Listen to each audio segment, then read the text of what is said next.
How's everyone doing this evening? Today we want to talk about the movie The Woman King, starring Viola Davis and John Boyega. And I think John Boyega is going to play the role of the historical king Gozi. Um, and this is talking about the kingdom of Dahomey in Africa. It expanded from, let me get the history on it. It took place from around 1600 to 1904. So the history of the kingdom of Dahomey spans for about 300 years, from around the time 1600 to 1904, with the rise of the kingdom of Dahomey as a major power on the Atlantic coast of modern day Benin until the French conquest. Um, and although it has such great imagery in the movie, and I think the actors and actresses that's going to be a part of this are like they're the best in the business of their time. I am a fan of John Boyega on and off air, more off air than anything. I really appreciate his stance that he took, even with the risk of being blackballed during the Black Lives Matter and George Floyd, um, events around of the year 2020. You know, we could debate about how effective that was, but it's always good to see celebrities and people of note with money and power of our race, whether they be from America or abroad, taking a stance against oppression. And I really believe that John Boyega is a good brother. And the same thing with Viola Davis. I really enjoy a lot of her work. With the movie Fences with Denzel Washington and Viola Davis, when I watch that movie, it's like it feels like I'm watching like my uncle, not like my family, but I can relate to the family dynamic that they portray in that movie.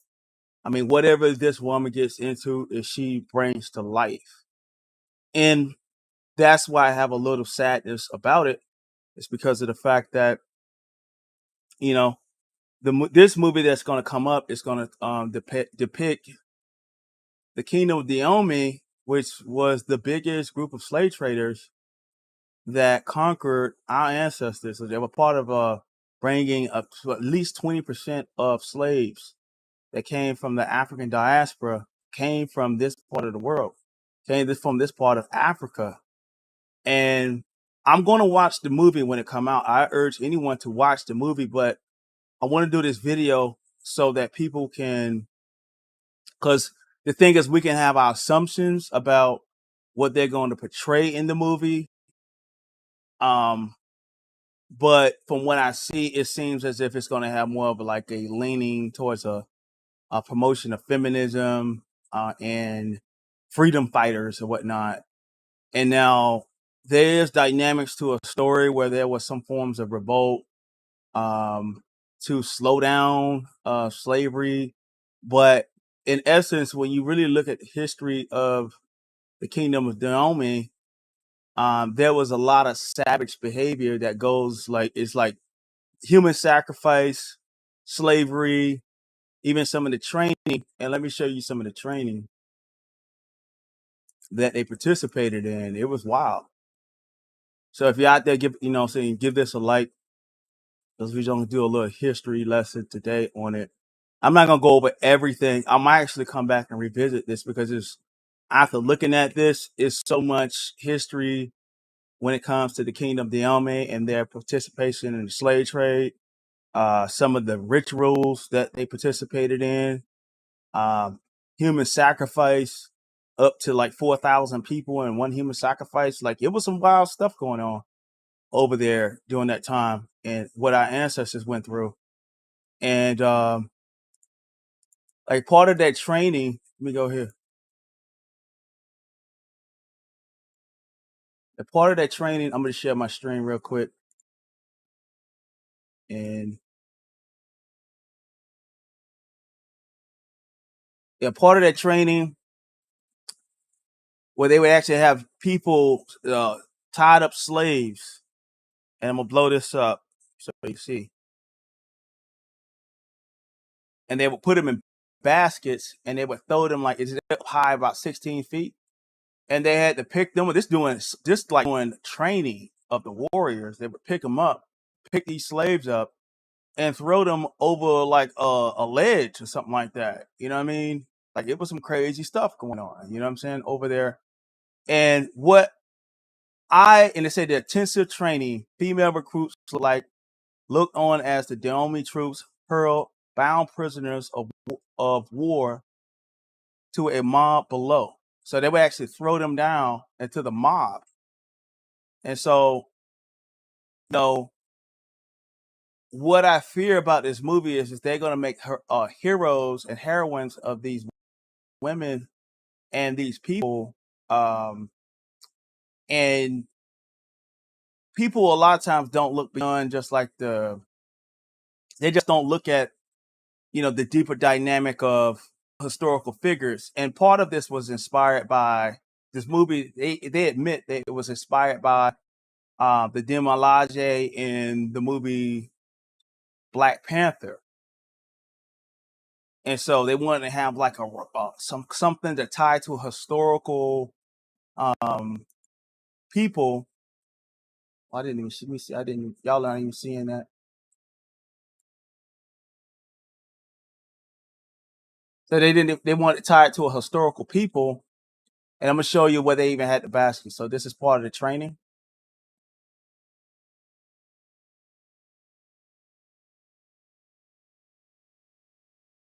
So as you can see right here, they actually had these things over their head at the top of the picture. Those are people bound in baskets. And what the soldiers would do, they would pick these slaves or these prisoners up, bound in baskets, and throw them down to the crowd below. This was a very savage culture, and they traded our ancestors in for, gunpowder, guns, beer, liquor, basic goods or whatnot. And they were the biggest proponents of slavery as far as Africans during that time. And what I disagree with is the fact that they're using African American hip hop as some form of like in the trailer. They're using that like, take it away, oh wow, that type of thing, and giving it this like hip hop top vibe. You know what I mean? It even got like even the natural hairdo that Viola Davis have. You know what I'm saying? Is you could tell that's like modern. It's not something that they rocked back in that day. You know what I'm saying? Like this is not a African style. You know what I mean? My ex-girlfriend used to wear the same style. So I know for a fact. You know what I mean? That's like something you get at like the natural hair. You know what I'm saying? Matter of fact, let me show y'all that. What's going on, Michael? Make sure y'all give me a like as y'all come in the room. Um, like we getting into some historical stuff, and I know a lot of the stuff you guys don't know about. I've been spending part of my evening getting more reacquainted with, this group of people, the Demolage, not Demolage, but I'm talking about Black Panther, but um, but the Kingdom of Dahomey, the Amazonian women. So they got a movie coming out where they're going to depict these women as heroines and as if they was fighting against slavery. And I think one of the columns I read was they was talking about the fact that so the plot would go something about they committed all these human atrocities in some kind of way. They find themselves and find out that it was doing wrong, and you can kind of see plot of it where the king is going to be like evil and wicked, and these black women, what they're going to do is they're going to like, um, you know, they're going to have a higher moral um, integrity, and what's going to happen is, they're going to fight for freedom, and if you could tell, that's where the plot is going to go. So John Boyega is going to be like the sellout pretty boy. You can already see. So even how they even got him dressed in it, like he looked like he just got fresh out of the chair in downtown Chicago at some barbershop. You know what I mean? Like check him out. Like what I mean? He rocking a hellified natural. He edged up nice, all that. You know what I'm saying? And and so and look at her hairdo too. So that's what I'm saying. My ex girlfriend used to wear that hairdo. Like that's a hairdo that is modern. Okay. You know what I mean? So they're playing, it's placated towards African Americans to kind of get us to have an affinity for these historical people who were evil towards us in general. And that's just facts.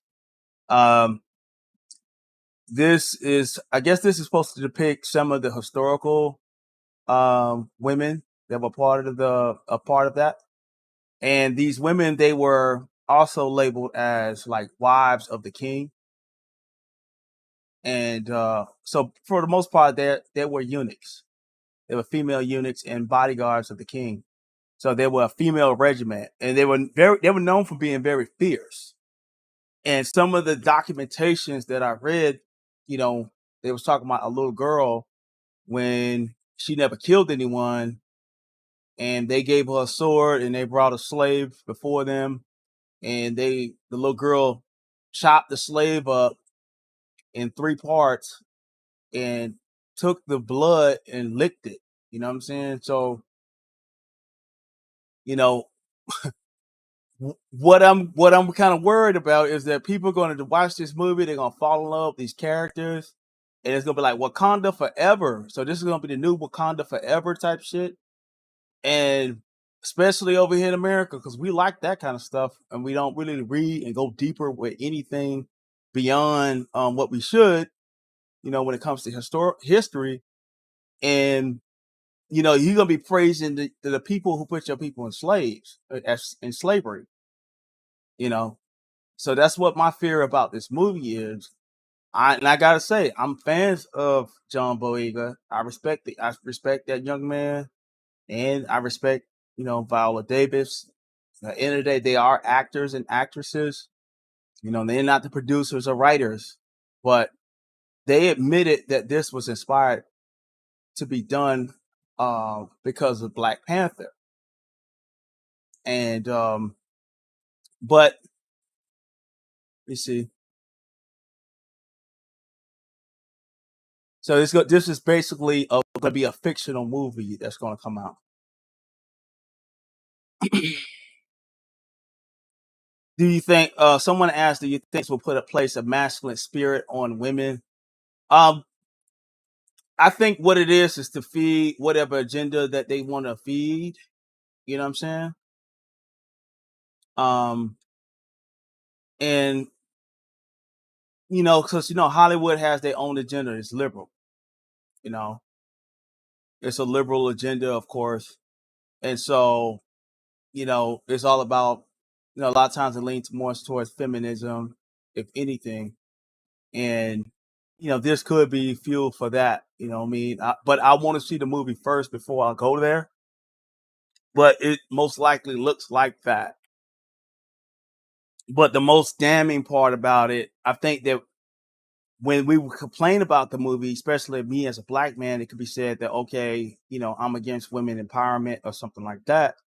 But it's not to be against women empowerment, and that would be the last thing that I would have to worry about when you're praising a group of people that slaughtered your ancestors and played the largest role in Africa in putting your ancestors in slavery and going through the transatlantic slave trade in the first place. So it goes beyond just like the feminist aspects that may be associated with the movie. It My fear is that we'll be glorifying and deifying a group of people who were the arch enemies of our ancestors, and that a group of Africans we truly don't have no relation to. Although we can say they got melanin, but they was, because the thing is, when I look going through the history of the Kingdom of Dahomey, what I found was they had a very well regulated soldier class, very well disciplined. One of the main reasons for that is because they made sure they compensated the soldiers for whatever like killings and murders that they had. Yeah, thank you for coming through. I think this is my first time seeing you. I am just an idea from the source. How you doing? Um, so yeah. Um, so like I said, what they're going to do is I think the feminist aspect is not as a big deal, Michael. I think what is really going to be is that we're going to be deifying some people that don't like us, that never liked our ancestors. And I think that although we want to say this, we are the world type of message, especially when it comes to the African diaspora, the problem would be when we say that, right, is that there are a lot of underlying issues that we as African Americans and Caribbean Americans and South Americans and people of the diaspora who were victims of the transatlantic slave trade, going from all the way from Canada all the way down to Brazil and below that, you know what I'm saying? Brazil, Argentina, you know, all the way down to the Cape, you know what I'm saying? So when it comes down to that, you know, our people have not been compensated, and we were robbed of a sovereign land and a place of our own, and we are affected by that. So, these people that are still in Africa to this day, their descendants, there's a lot of benefits to, there's a lot of stuff that they take for granted, that we can't take for granted because although we live in America, we enjoy a first world society. We don't know what it's like to actually have a direction of our own as a group of people, you know. And so this is a very serious topic, and I don't want us to kind of get sidetracked on you know what it is, because I think what it is, they want us to have an affinity for Africans and kingdoms in Africa without actually these Africans doing right by us for that to happen.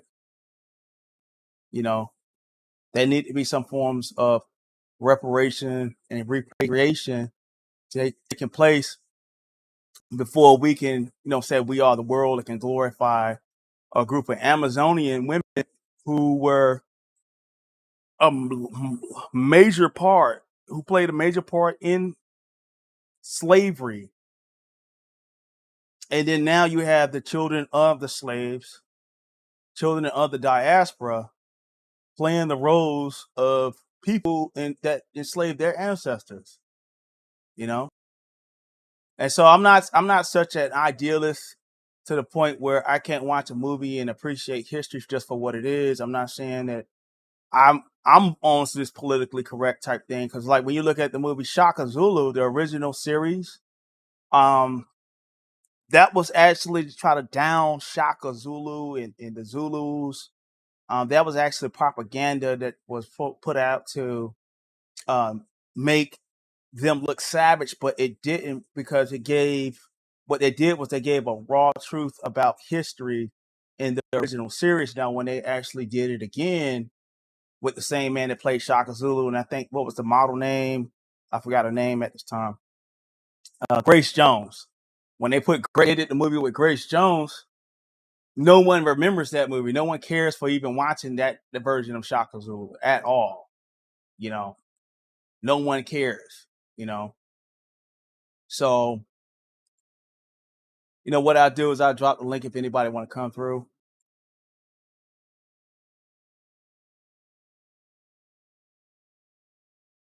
But yeah, I just want to get into some kind of get into some critical stuff, and get away from a lot of the stuff that's been going on YouTube as far as just all the madness and stuff.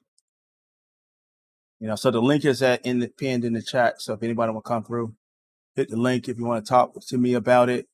Now if I don't know you, I'm gonna blow myself up so that way I can figure out who you are before we have any kind of wild stuff going on. And, because there's been some wild stuff going on YouTube as of late. People porn bombing and things of that nature. And we don't want to have any of that. I didn't even want to be in a situation where something like that could happen. So I was just on a panel and something weird like that happened. So trying to move away. Don't want any of that over here. But yeah. So anyway, and I appreciate some of the people that hit me up today that was asking what happened to the champion video. Yeah, YouTube wanted that video down. So that's all I'm saying on that. But I'm glad that y'all liked it. So I will be doing some motivational type of stuff. I will be making some poetry. I have some I used to be a poet, so I still am a poet, believe it or not. So I'm gonna be doing some love poetry for the ladies. You know what I'm saying? And but what I want to figure out is how to actually do it with a little music in the background without being flagged or demonetized because of using some music or whatever. Because sometimes they'll say things are not like it's fair use. It's an open domain, and YouTube just doesn't understand that. So you really can't even trust that because they're gonna do whatever they want to do with that. So I just read a little something about the Obama. So this is a depiction of one of the Dahomey women warriors with the musket. They also had guns. So and like if you go to matter of fact, I actually did this too. So even in like fantasy video games and art, they'll there's characters like even in the Legend of Zelda, like Urbosa, the warrior queen, and she's the queen of the Amazonian women. And for the most part, they're black in the video game. So they're an all black regiment of women led by a woman king. And they're like known as like the Amazonian type of women in that fantasy video game. So these women of the kingdom of Dahomey, they have played a huge role in literary art and art in general. So I'm not going to take that from them. But the truth must be told about any group of people in its raw form. We don't need to just rewrite history just because it just seemed like it can just feel good because they're women. So their influence has been known and revered, by even the Japanese, because this is a Japanese creation, The Legend of Zelda. And so you have that, and but let's do a little reading right now. So one of the only women warriors with the musket, club, dagger. This is some of the weapons they would have. They got these muskets from the Europeans. And I tell people that all the time, like some of the Africans at the time were doing trade with the Europeans for guns and gunpowder. So it wasn't just like so there's a version of history where people are saying that the Portuguese and the Spanish came to Africa and they brought these black Moors that ran down other black people that were like these black foreigners or something like that, and they would run down the other black people and just capture just Africans that were just innocent. No, there were kingdoms set up when there was wars taking place, and like the kingdom Dahomey in Benin uh, shows you proof positive that's what was going on, you know. And so let's read a little something. It says noon on a humid Saturday in the fall of 1861, and a missionary by the name of Francesco Borhiro, excuse me, because has been summoned to a parade in Abame, the capital of the small West African state of Dahomey. He is seated on one side of a huge open square right in the center of town. Dahomey is renowned as a black Sparta, fiercely militaristic society bent on conquest, whose soldiers strike fear in their enemies all along what is still known as the slave coast. So even that area that they're from is known as the slave coast to this very day. That's where they got the majority of their slaves. 20% of the slaves came from this part of the world. The maneuvers began in the face of a looming downpour, but the king, Glee, is eager to show off the finest unit in his army to his European guests. As Father Bahigro fans himself, 3,000 heavily armed soldiers marched into the square and began a mock assault on a series of defenses designated to represent an enemy capital. The Dahomey troops are a fearsome sight, barefoot and brisket with clubs, knives, and a few known as reapers are armed with gleaming 3-foot long straight razors. Dang. Each wielded two-hand and capable. The priest is told of the slicing of a man until he was clean. So they would, so like these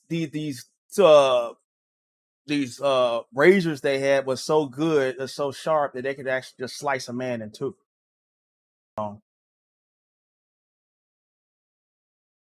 And it pretty much goes into like how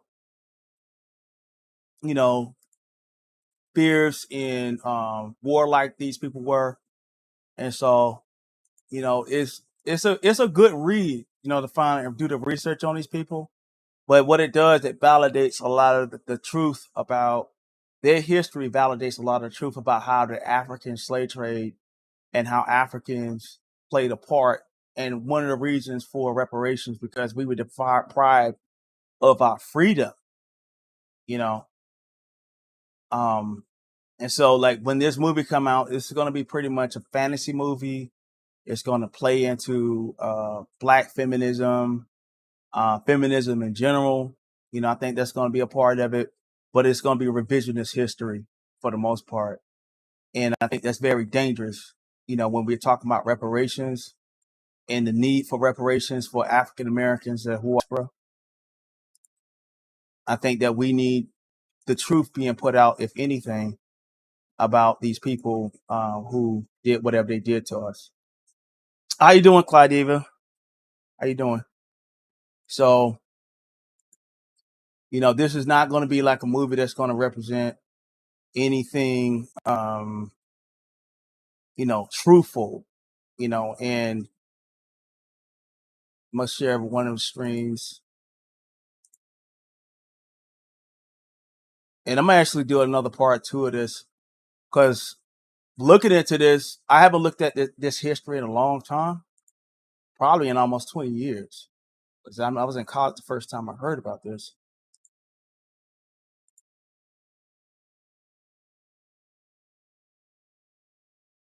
So, when this movie, I think, will be based around the time when King Gozi, I think that John Boyega is going to play King Goze, and it's going to be around the time where there's going to be a lot of changes in the kingdom during that time, and um,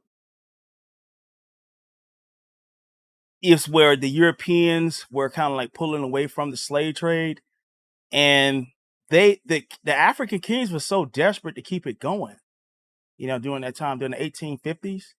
As a matter of fact, the last slave, um, the last boat to arrive to Americas carried 110 slaves, came from the kingdom of Dahomey from Benin. It carried 110 slaves, and it was in 1860. And so, although the slave trade was limited, the British pretty much abolished slavery. They had, King Goze caught a lot of help from the British and other European powers who were trying to push back on these people from enslaving and doing human sacrifice. Um, you know, all the way up until 1860, and I think the Revolutionary War must have started, not a revolution, but the Civil War started, I think, around 1860 or 1861.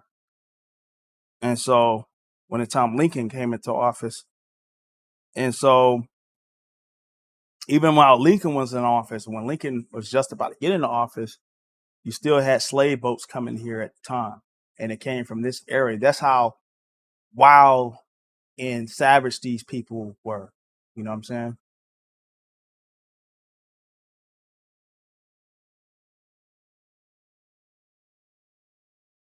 All right, so let's see. Okay, so this is showing talking about the suppression of the slave trade. This is from 1852 to 1888.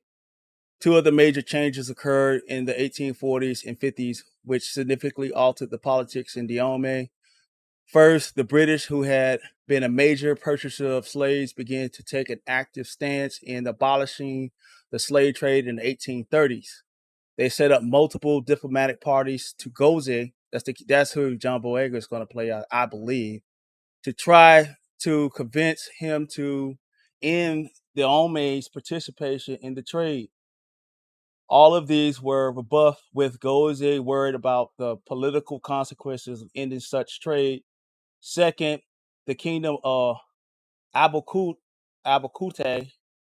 was founded in 1825 and rose in prominence as a safe haven for people to be safe from slave raids by the Dahomey. Now, this is who they're gonna make. They're gonna make these Dahomey people heroes in this movie. That's how jacked up this is. So the people that should be making heroes are the people from Abukut, whoever they are. I mean, I'm gonna need to research them. Those are the heroes. Because they was actually creating a safe haven for our people that were being targeted by these people, not Viola Davis. You know what I'm saying? So other violence in the 1850s further cemented Abu Qut's challenge to Dahomey's economic control in the region. Internally, the pressure resulted in a number of changes. Goze rejected the British request for ending the slave trade, but at the same time began to expand significantly the palm oil trade as an economic alternative. Politically, the debate became centered around the two political factions, the elephant and the fly. The elephant connected to Goze, high profile leaders, and the Creole slave traders like the family of De Sota pushed for the continued activity in the slave trade, resistance to British pressure.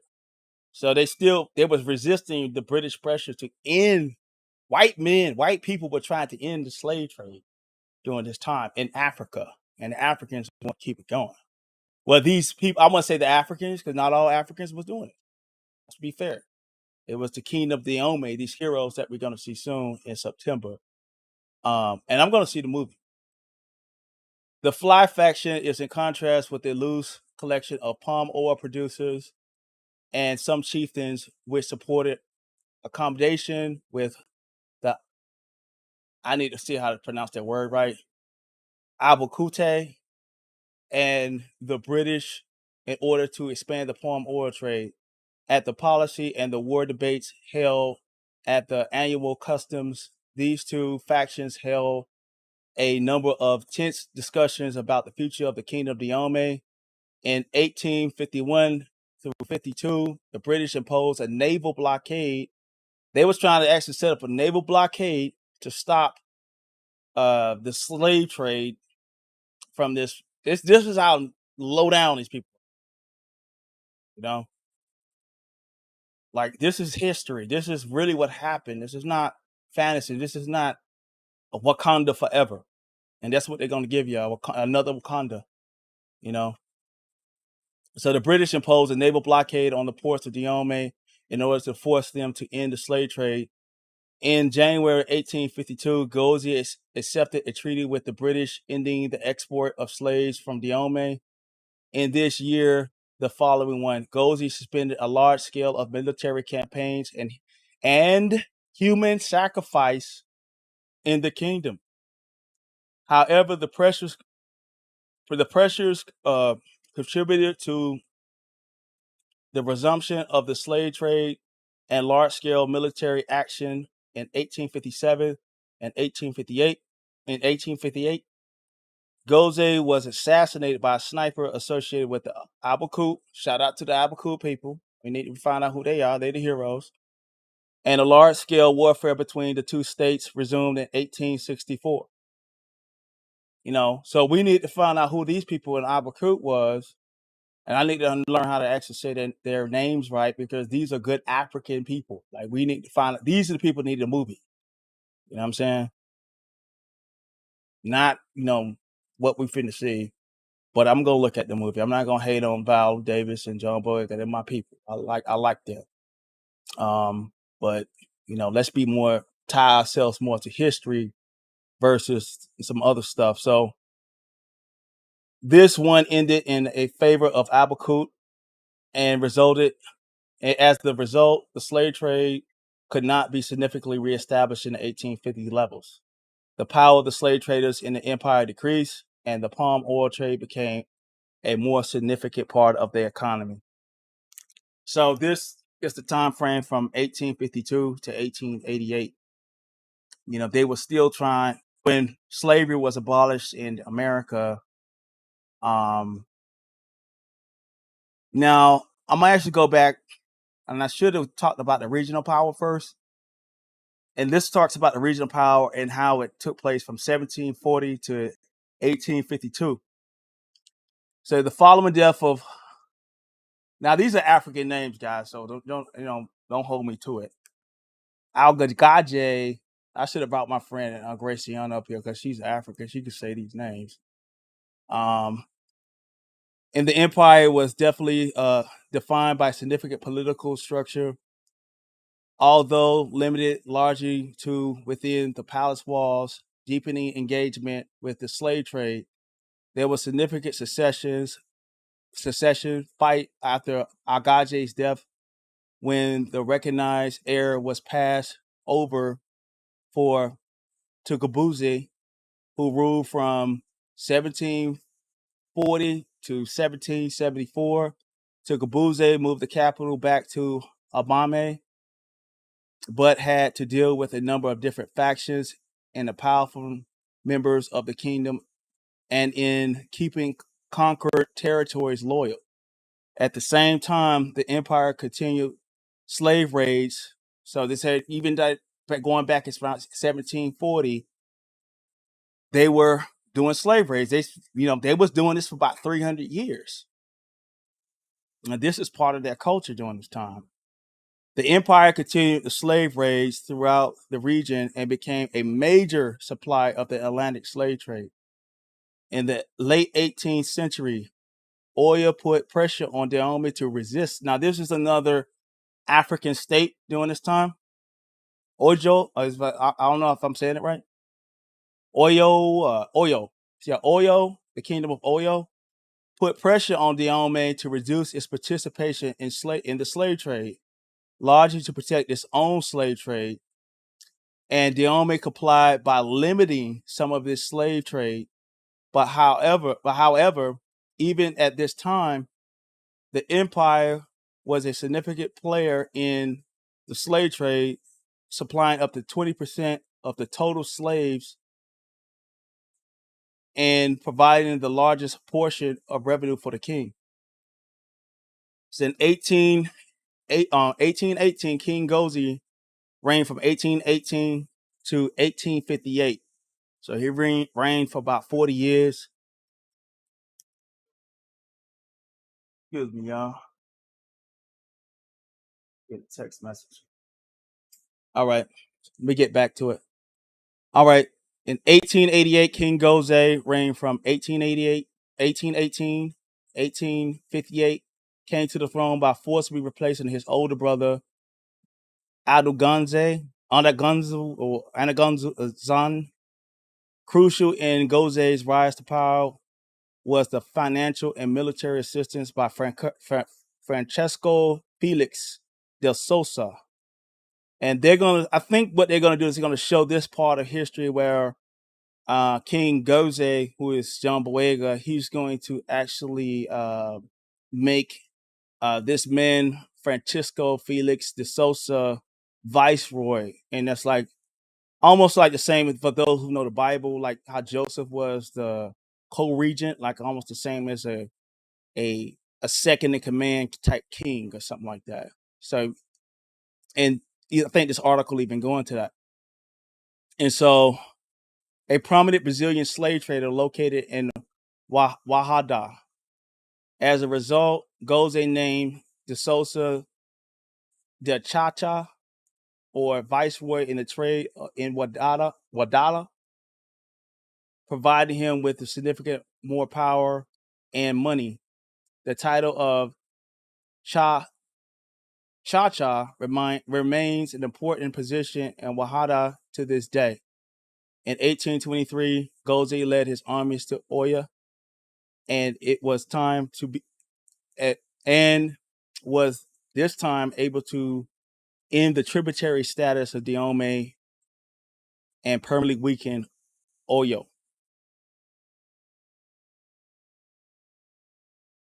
So, yeah, this movie and more be tied more into the Goze's rulership for 40 years and his love for the slave trade. So, because they made a lot of money off of that. But yeah, so anyway, I'm gonna go ahead and end it if nobody wants to come up and speak your mind on it. If you want to come up and speak your mind on it, just hit the link. But if not, I'm gonna go ahead and wrap it up. I think the video I got the message I want to get out, and I brought receipts on it. You know what I mean? So that way we're not just slandering the movie because it's black women and, or like with my hate or something like that. But we gave nothing but facts in this video and articles to substantiate what we're talking about. So,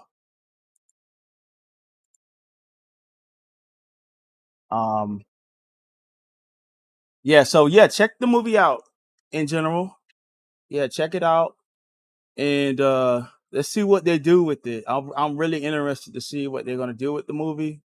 I have my own feelings about what they might do, but so what I'm going to do is I'm actually going to research the other group of people who were fighting against the Kingdom of Dahomey, and because I haven't researched them, I don't know too much about them, and they were advocates for our people. So I think they deserve their flowers by African Americans by even protecting the people that were really they're protecting our ancestors who didn't get on the slave ships, and our cousins, and uncles and brothers or whatnot that were left behind. And so that kingdom deserves praise, for their freedom fight, their actions of freedom fighting. It's because they were a safe haven for our people who were not caught up in this transatlantic slave trade. So, hats off to them. But yeah, check the movie out, and I'll see y'all later. Thanks for everyone who came through. Thanks for people of note who came through. Clydiva, Lady Snoop. Appreciate y'all coming through, and peace.